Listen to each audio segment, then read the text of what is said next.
কেলিকা fine কাটছে এটা গাড়ি পার্কিংয়ে রাখছে দিকে পার্কিং প্লেসে তারা বলতেছে পার্কিং বাকি রোজাতে গাড়ি রাখতে পারে। তো আমি এখানে পার্মানেন্টলি গাড়ি রাখতাম না, আমার গাড়িটা সীমিত সময়ের লেগে আমি এনে রাখতে পারবো, তারপর আবার সরাই দিব। তো আমার কোয়েশ্চেনটা হচ্ছে এটা এখানে একটা বোর্ড লাগানো দরকার আসতো না, এটা লিমিটেড টাইম বা কিছু গভর্নমেন্ট ফ্রি পার্কিং দিচ্ছে গাড়ি রাখার লিগে আমার বাড়ির পিছনে, আমি এখানে পার্কিং খালি পেয়েছি তো আমি রাখতেই পারি না। সিম্পল জিনিস, এটা আমার জায়গায় তুমি সেমই রাখবা, গাড়ি খালি পাইছি গাড়ি রাখছি, অন্য যদি আমার আয়েক গাড়ির সাথে আমি সরাই দেবো, কোনো সিম্পল আমরা নোটিস দিচ্ছি সরাই দিচ্ছি।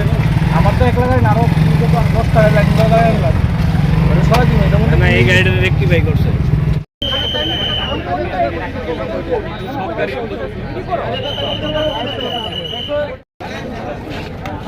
অতটুকু বলতে হইলো নো পার্কিং জোন, এই জায়গাটা পার্কিং জোন। পার্কিং জোনে যারা গাড়ি আছে আমরা তো এটা ডিস্টার্ব করতেছি না, যারা লং টাইম পার্কিং করতেছে যেমন আপনি এই গাড়িটার মধ্যে দেখেন, এই গাড়িটা দেখান আপনি, এই গাড়িটা এখানে লং টাইম পার্কিং করতেছে, এটার লিয়ে ডিসপিউট হইতেছে কেন আপনার পার্কিং জোনের গাড়িরে আপনার ফটো তুলতেছে, পার্কিং অ্যাকশন দিতেছে। এমনি কি জরিমানা করা হয়েছে স্যার নাকি? না না, জাস্ট নোটিশ পাস করা। ঠিক আছে।